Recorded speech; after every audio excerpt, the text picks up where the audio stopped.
good, you guys? It's Boomer and Jared watching Bali Star. Today, we're getting into Abba and Preach. Katt Williams and Dave Chappelle expose sick Hollywood.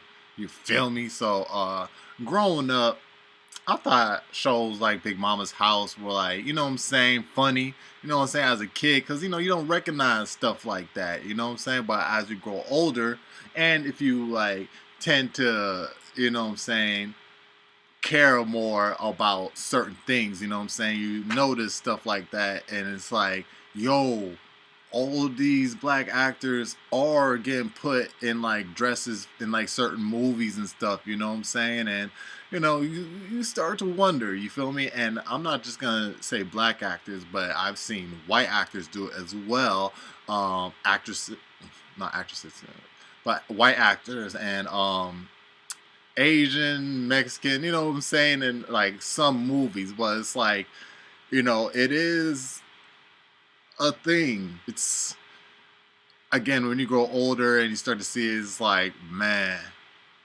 that's crazy, bro. But yeah, let's get straight on into it, man. Let's go. You better put that nasty ass tongue back in your mouth, Mark. Rip it out. Yes, ma'am. Oh, you ain't gotta protect me from Cleve. Come on, Cleve. Come on, Miss Sheila. The what?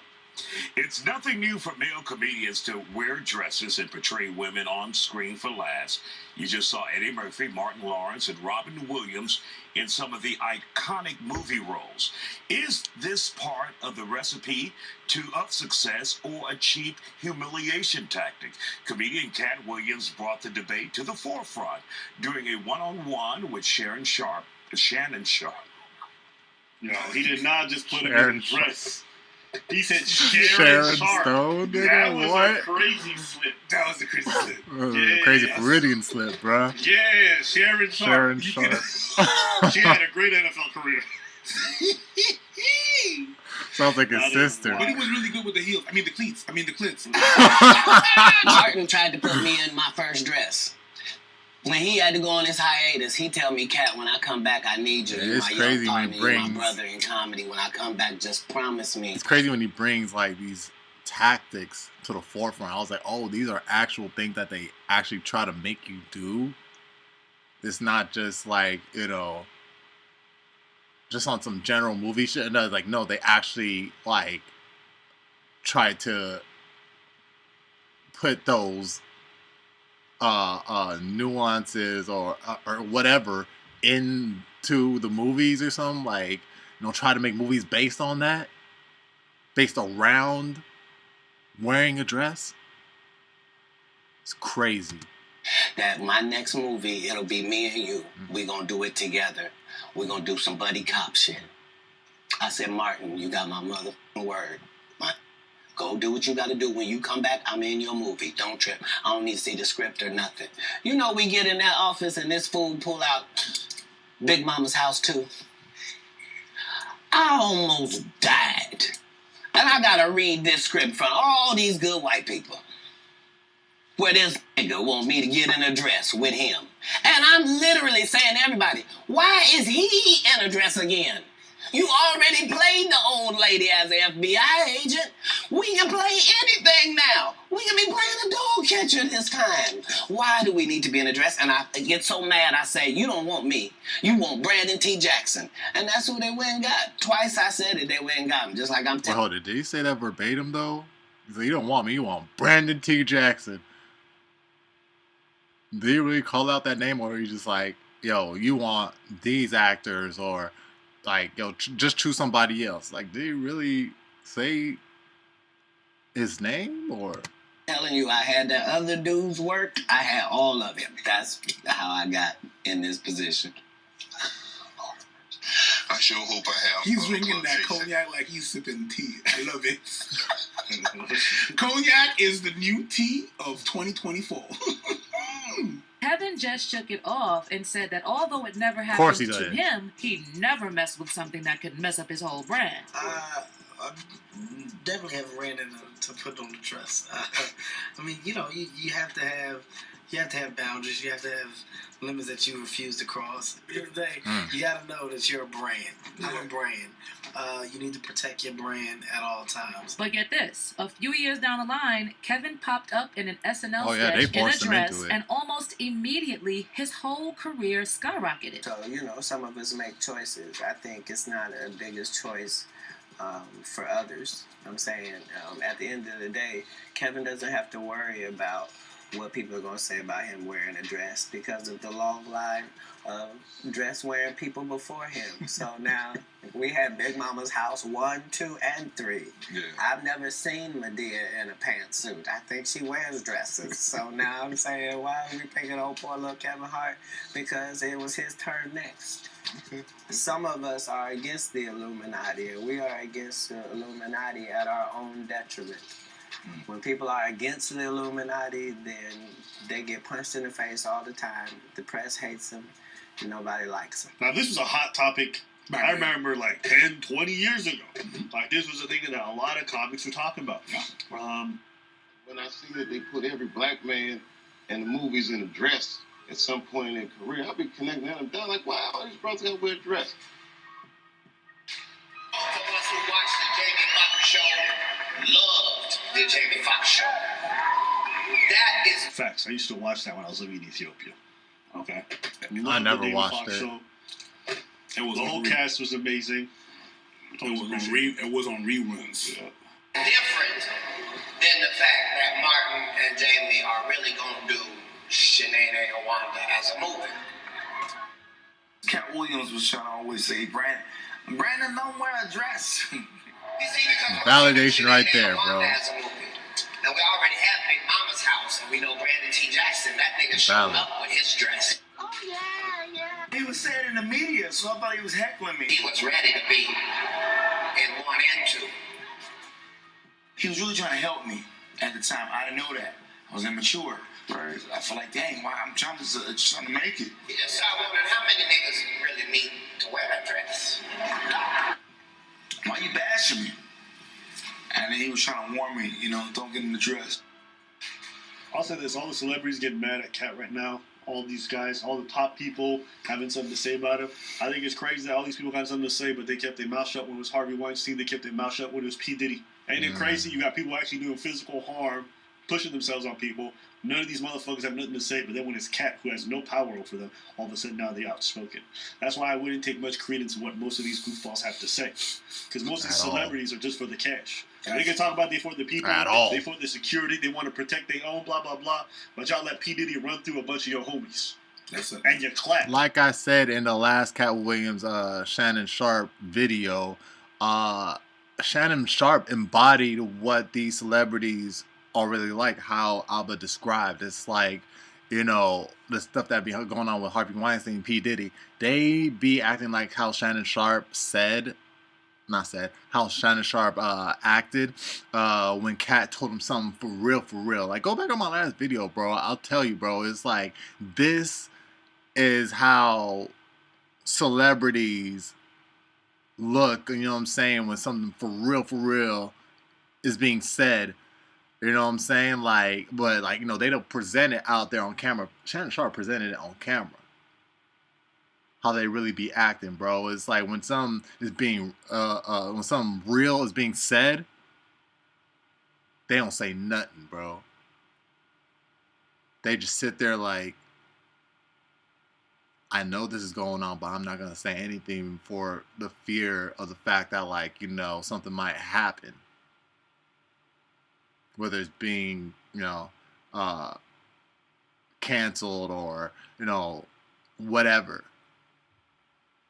Shannon Sharp embodied right there how these celebrities be acting off camera. Shannon Sharp just did it on camera, but that's how they be acting off camera, bro. When Katt Williams told him something real, like really real, Shannon Sharp just sat there. Almost just like a robot that's been turned off for a second. Because, he knows. But he's not going to say anything, bro. That's the stuff Abba's talking about right there. And you showed him love. And you linked on his Instagram. That's a good point. And okay, all these motherfuckers do. They all know. That's a good point. They all know. So don't take none of these people seriously when they got so much to say about Katt. I'm not saying Katt is Jesus. I'm not saying Katt walks on water. Okay? I'm not saying Katt hasn't lied or whatever it is. Or don't have his fault on whatever. It doesn't mean that he's not saying the truth right now about a lot of this stuff. Mm-hmm. So all these people who have so much to say, I'm like, where were y'all when all this other shit was happening? It's crazy how quiet y'all Sitting like Shannon Sharp. Protecting your career. But all of a sudden now you might have the integrity to come out and speak about things when it's Katt don't have power over you, so you say shit. Listen, a person's character is tested when they have something to lose. And y'all noticed when they got something to lose when it came to P. Diddy, all these rappers who all about the street life and all this other shit, they keep their fucking mouth shut. But now that it's Katt, they want to say something. Listen. And why is it so important? Jesus, please, you. And they tell you shit like, but it's funny. Is it? And it is crazy. Hey, listen, editor, put in the pictures. It is insane how many guys during that era put on a dress. Now, I'm not a conspiracy brain person. I don't even think it's a conspiracy like that. Isn't that Chris, Now, Chris Tucker from The Sixth Element? I thought he had blonde hair. Is this another scene in The Sixth Element? Conspiracy brain person. I don't even think it's a conspiracy like that. People might. That's not. I just think Hollywood's lazy. The same way they won't put out stop putting out nerd superhero movies because they make money. They just put niggas in dresses because they thought that's how black guys were always going to be successful. They always typecasted black people and minorities in general. Asians were always relegated to this. Latinos were gang members and gangbangers pretty much every time. And then black people were often put in dresses, and it changed over time. But I just think that was the mindset back then. And this will sound weird, I'm not against cross-dressing. I actually think, like, especially in the world of theater and stuff like that, it has its place, okay? But when it's compelled so you can fit some kind of stereotype, when it's like a typecasting thing, I'm against all typecasting, okay? I'm against all typecasting. And also, I also come from a culture where men wear what people call dresses, okay? We have these long robes. You would qualify as a dress if a woman wear it. Men wear it. But that's different. It's cultural. It's not compelled. It is something that we all do, and they're not made to be worn as if it was a traditional woman's dress. All right? Hold on. I should have it in here somewhere. Okay? Yeah, that's just okay? Well, I mean, I don't know how you call it in Ethiopia. All right, just so you can see, it goes all the way down. Incredibly comfortable. Okay, I'm not going to lie. Wearing one of these. That's the one you said, you don't wear no underwear under. You feel the wind, like, just, like, blow past your, you know what I'm saying? Like. It's my favorite thing, especially when it's hot. You don't wear no underwear underneath. You feel the wind on your balls. Shit feels amazing. But I do it out of my own wants, okay? I would feel incredibly uncomfortable if they, pulled up one of them fucking Forever 21 skirts or whatever these women be wearing, okay, and said, yo, you need that there's not a chance in hell I would ever do that. Wow, it's weird seeing Jamie Foxx. It's not anything I culturally wear. It was back then in living color. Yeah. It was, I remember that clearly. Yeah. I'll say this. I know exactly how this dress thing For being compelled to do it for a certain motive. You're your agent. You're in a meeting. And then some producer comes out of nowhere. It's like, listen, guys, I have an idea. Stay with me. What if we put you in a dress with lots of makeup on, looking very feminine with your broad shoulders, and make you do a dance? That's how it happens. And then you're like, nah. And I think that's how Dave Chappelle described it too.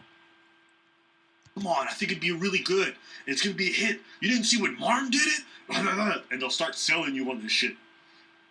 And then the meeting will end and you have some reservations. You have some issues.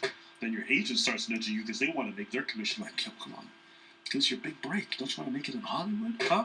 Don't you want to make it on the big screen? There's other movies lined up. Do you know who that guy is and who he's connected to? If you reject him, you're going to cost the studio so much money, and you're going to pass on this chance, and someone else can take your shot. That's whenever you have a sleazy fucking agent. Most agents are sleazy. My agent is my homie. My manager is my best friend. And shit like that, it's a weird thing that I didn't want to be part of. happen. Because you have to understand one thing is that we do this YouTube thing and it's one thing. But you have to understand that I have a whole ass career here where we at right now. Okay? So I got movie gigs and stuff. I got TV gigs and I got commercial gigs and stuff like that.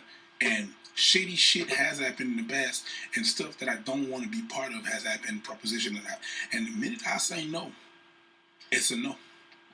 I've never been put in a position, but I know exactly what you're talking about because I've seen it firsthand. I've seen it from other people. I'm like, ugh, no. Yeah. Being pushed on, what you're talking about is very real. I'm very, very grateful and very lucky to have the people that I have around me. But what you're saying is exactly how it works. Yeah. And the studios and the people are going to talk to you like that.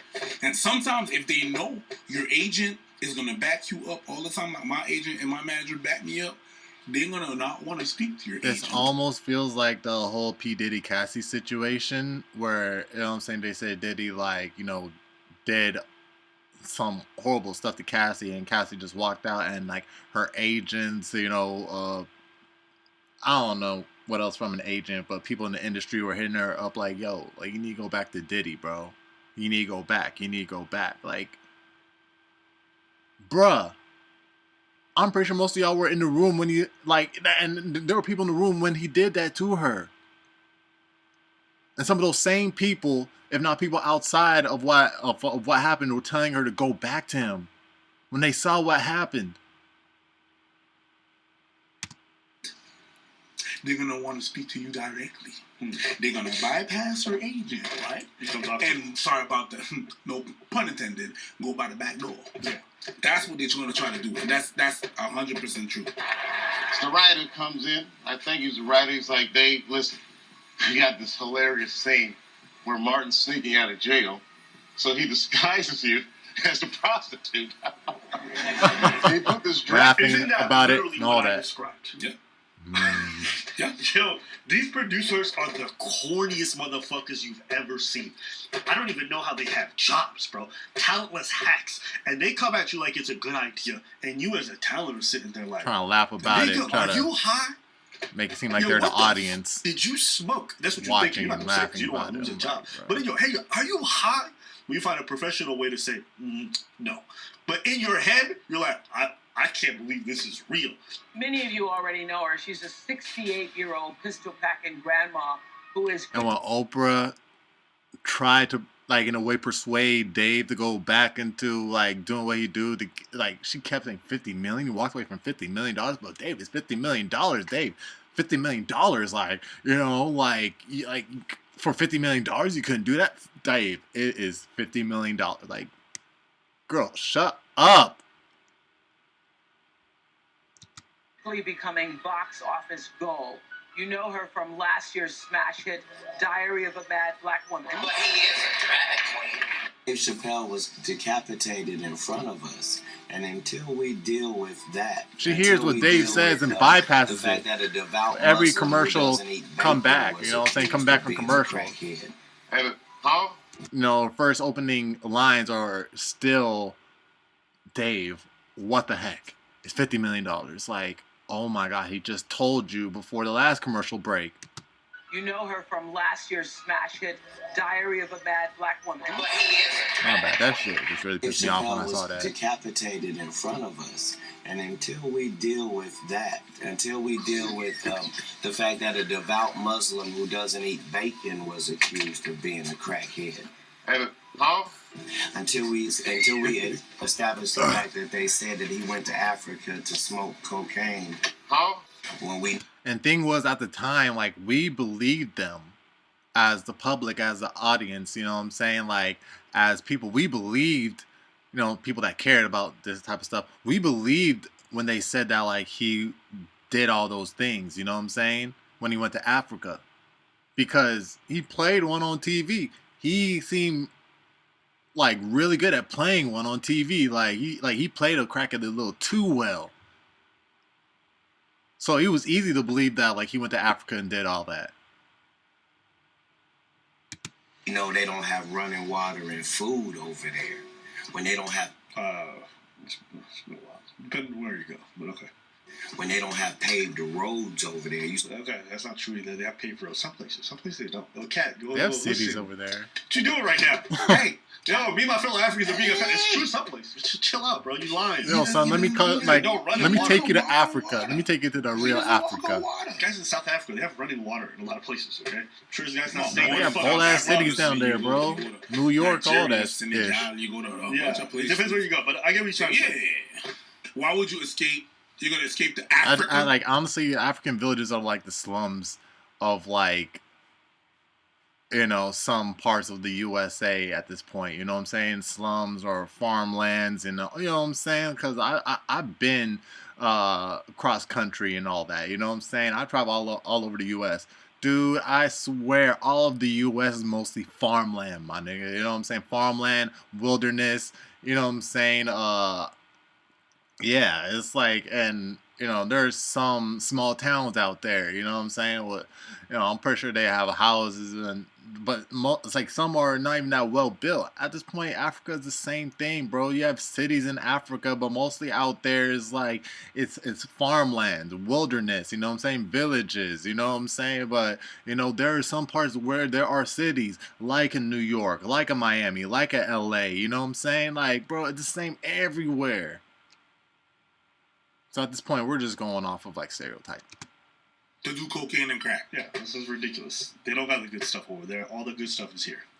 You talking about somebody who has a wife and children, 5 children, and lives on a farm? That is true. The way that they treated Dave Chappelle. I don't remember when he said he didn't want to do the deal with Comedy Central with $50 million. They said he lost his mind because he refused the money because he didn't want to do a role that made him uncomfortable. And they shamed this man like crazy. I'm not going to keep playing the video, but I just want to talk about this topic just a bit. And this was Hollywood at the time. Hollywood came out with a meta, and once the meta was established, they just try to put every black person into it, right? Yes. So, like, once the duo of black and white guy happened, then they had the Asian and the black guy. Yeah. The really funny guy and the really serious guy. And they always want to repeat it. Yeah, that's just... And once the black man in a dress took off, they're like, yo, how more, right? And then a lot of people took it like this super emasculating, not realizing they just saw it as a money trend. Now, some people want to believe it's more nefarious or whatever it is. I just think it's mad corny and tacky. And all the black people who jumped on it just so they could have a chance, super corny too. There's a lot of things.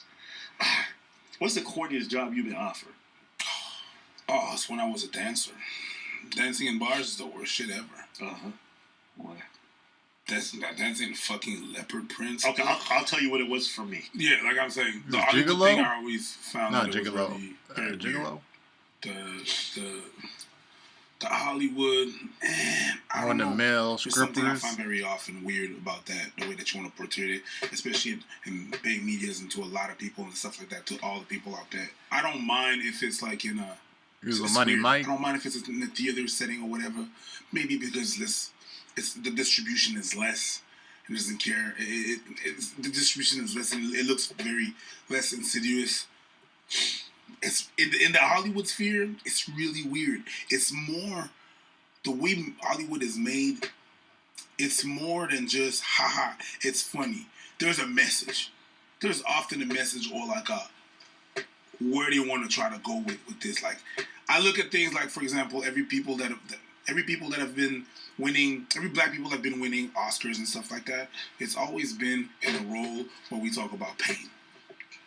It's always when we see black pain that you win an Oscar and stuff like that. So it's like, I don't want to go and engage into that. It's been a discussion that's been going on for years. The Hollywood thing, putting me in a dress, I wouldn't do that. And I think it's weird. And I understand why people kind of frown about it and kind of are weirded out about it. There's something about, and it came from, the way black people feel about that oftentimes comes from slavery. Yeah, I'm gonna say that. I'm talking about people here, like all the Americans talking about that. There's a lot of baggage that comes from that, where they would try to do buck breaking, which is what they call it back then, emasculating a man that was like just standing against authority and stuff like that. They would break them, and it's kind of a way of breaking them. People make that link with Hollywood. Sure. with the people that are in power and the people that are trying to make it and they try to make that link. So because of those reasons, yeah, I have to see. I am biased about that, and I feel uneasy about that because of those reasons. And I think if you ask most of them, be it Jamie Foxx or Martin Lawrence, and you really sat down with them and they were giving you a heart to heart, I think they regret doing those roles too. Wesley Snipes. Wesley Snipes did it too? He was. Didn't know? No, I don't want to know. Yes, I don't want to know. Show him the pictures. And you need to, because I need to stop. Him and Patrick Swayze was in a whole ass movie in a dress. It was Tu Wong Fu. What was it? What was that making movie? the community look bad. Look at it. Look at it. What is up with I want all of you to look at it. You need to air out our dirty laundry, bro. You gotta know. You gotta know. Those are my thoughts. Wesley. You go put on a dress as a dude, just make sure there's a good reason, okay? Don't do it for some change or some strange. Anything else? Alright, that's it for today. Tu Wong Fu, thanks for everything. Tu Wong Fu. Editor, put Tu Wong Fu there. Blah, blah. Wesley Snipes, stop your tax evasion. You said money. Nah, man, there's nothing left to say. All right, you guys, so that was Abba and Preach with Katt Williams and Dave Chappelle, Exposed Sick Hollywood, bro. Yeah, man, like, I said this in the last video. I said all that I had to say in the last video, so just go back there if you want my full thoughts about all this. Honestly, I said all I had to say throughout this whole video, too, so just nothing left to say, man. It's up to you, whatever your thoughts are. But, yeah, it's Boomer and Jared watching Bali Star. Make sure to leave a like, support the video if you enjoyed it. Subscribe if you're new so that way you join up with the all-star gang up in this thing. I'm gonna catch y'all in the next one. 100.